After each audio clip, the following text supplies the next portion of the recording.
ইযা জা আজালুহুম লা ইস্তাখিরুনা সাআতাও ওয়া লা ইস্তাকদিমুন। আল্লাহ তাআলা জানায়া দেন মৃত্যুর সকলের কিন্তু একটা নির্ধারিত সময় আছে। যেই সময় তোমার আমার নির্ধারিত করা আছে ওই সময়ে তোমার আমার মৃত্যু হবে। এক সেকেন্ড এবারেও যাবে না, ওবারেও যাবে না, জাস্ট টাইমে তোমার আমার মৃত্যু হয়ে যাবে। এ দুনিয়ার পাগলের দলেরা, আজকে তুমি ধরাকে সরাগান মনে করতেছো না। আজকে দুনিয়ার উপরে তুমি চলছো, দুনিয়া দুনিয়া করতে করতে তোমার বয়স 30 হয়ে গেল, দুনিয়া করতে করতে কারোর বয়স 40 হয়ে গেল, দুনিয়া করতে কারোর বয়স 60-70 হয়ে গেল। কিন্তু এই দুনিয়া করতে করতে তোমার জিন্দেগিতে তুমি শেষ করে ফেলাইতেছো, এটা তুমি কিন্তু খেয়াল করতেছো না। আজকের এই দুনিয়ার মোহে পড়িয়া তুমি কি এমন নেকির কামাই করতেছ, নেকির কথা ভুলিয়া গেছ, জাহান্নামের কথা ভুলিয়া গেছ, জান্নাতের কথা ভুলিয়া গেছ। কিন্তু আমার মালিক যে আপনার আমার জন্য শাস্তির বড় ব্যবস্থা করেছেন, যদি নাফরমান হয়ে দুনিয়া থেকে বিদায় হয়ে যায়, আপনার আমার যে ওই জাহান্নামের আগুনে জ্বলতে হবে এই কথা আপনি আমি ভুলে গেছি। ওই জাহান্নামের আগুনে তো ভয়ঙ্কর আগুন। আরে মুসলমান,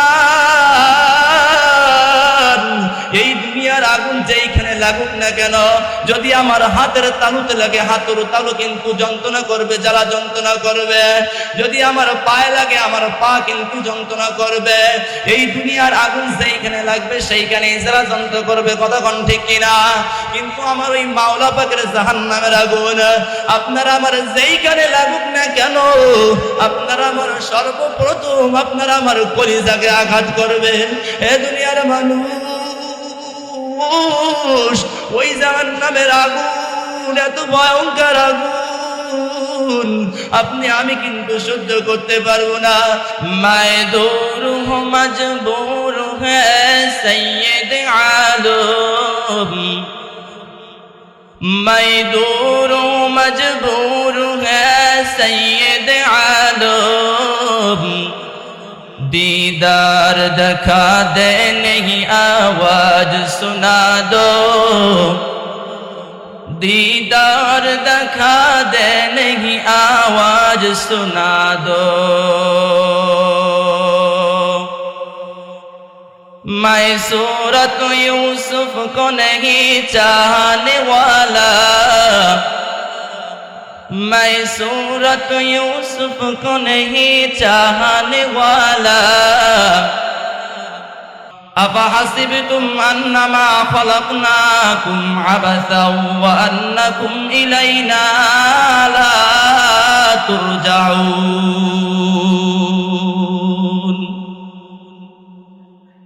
আল্লাহ রাব্বুল আলামিন এই আয়াতে ঘোষণা করতেছেন, আমি কি তোমাদেরকে অনর্থক সৃষ্টি করেছি? আল্লাহ তাআলা বলতেছেন, আমি কি তোমাদেরকে অনর্থক সৃষ্টি করেছি আর তোমরা কি আমার কাছে আসবা না? এটাই কি ভাবছো তোমরা? আল্লাহ তাআলা এই আয়াতে কি বললেন যে আমি কি তোমাদের অনর্থক সৃষ্টি করেছি আর তোমরা কি আমার কাছে আসবে না?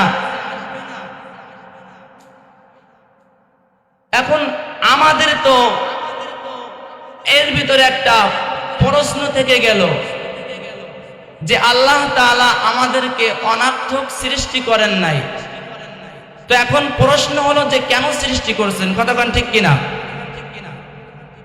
আল্লাহ তাআলা তো কোরআনের ভিতরে জানায়া দেন যে আমি তোমাদেরকে অনর্থক সৃষ্টি করে নাই। তোমরা কি ভাবছো যে আমি তোমাদের অনর্থক দুনিয়ায় সৃষ্টি করছি আর তোমরা কি আমার কাছে আসবা না? এটা কি তোমরা ভাবছো?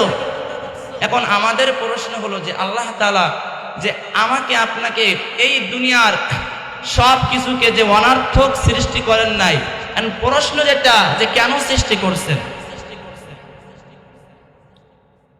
আল্লাহ তাআলা বলতেছেন সূরা সাদের ভিতরে 27 নম্বর আয়াতে আল্লাহ ঘোষণা করেন, ওয়ামা খালাকনাস সামাআ ওয়াল আরদা ওয়ামা বাইনাহুমা বাতিলা।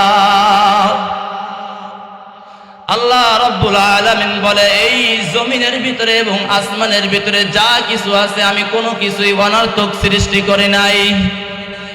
এই জমিনের ভিতরে যা কিছু আছে, এই আসমানের ভিতরে যা কিছু আছে আমি কোনো কিছু অনর্থক সৃষ্টি করে নাই। ও মুসলমান জাতি, এখন আমাদের প্রশ্ন হইল, আল্লাহ যে আমাকে আপনাকে অনর্থক সৃষ্টি করে নাই, তাহলে আল্লাহ তাআলা আমাকে আপনাকে কিসের জন্য সৃষ্টি করেছেন? এটা আমাদের প্রশ্ন, ঠিক কিনা বলেন?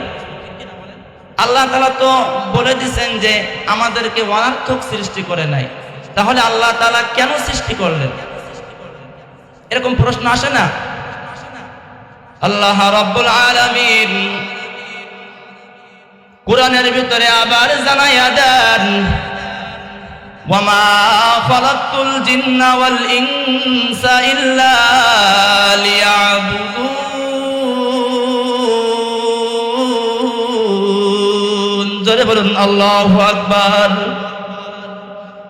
আমার মাওলা পাকে আয়াতে জানায়া দেন, আমি মানুষ আর জিনকে আমার ইবাদত বندگی করার জন্য সৃষ্টি করেছি। তাহলে আমরা স্পষ্ট হয়ে গেলাম, প্রথম আল্লাহ তাআলা বলছেন যে আমি তোমাদেরকে অনর্থক দুনিয়ায় সৃষ্টি করে নাই। আল্লাহ তাআলা পরে বলছেন যে আসমান ও জমিনের ভিতরে যা কিছু দেখো এগুলো আমি অনর্থক সৃষ্টি করে নাই।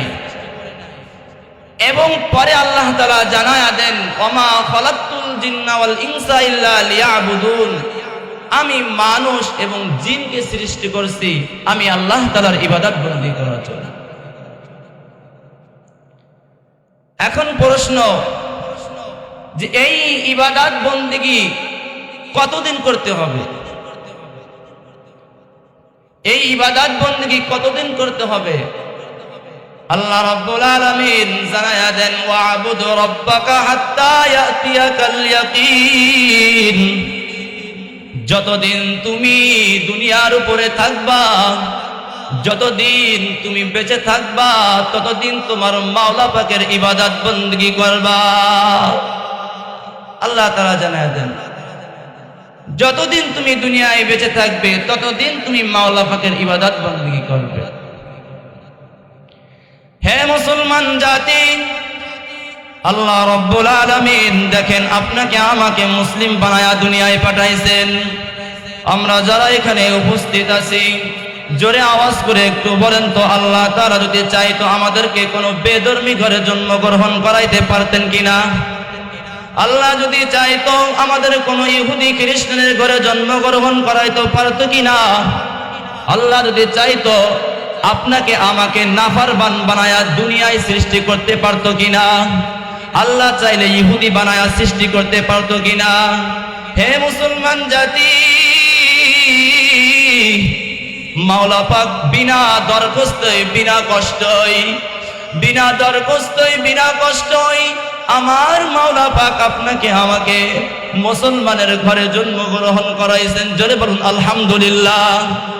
এই যে আপনাকে আমাকে বিনা কষ্টে আল্লাহ তাআলা মুসলমান বানায়া এই দুনিয়ায় পাঠাইছেন, এর শুকরিয়া যদি কিয়ামত পর্যন্ত আদায় করেন তবুও শেষ হবে না।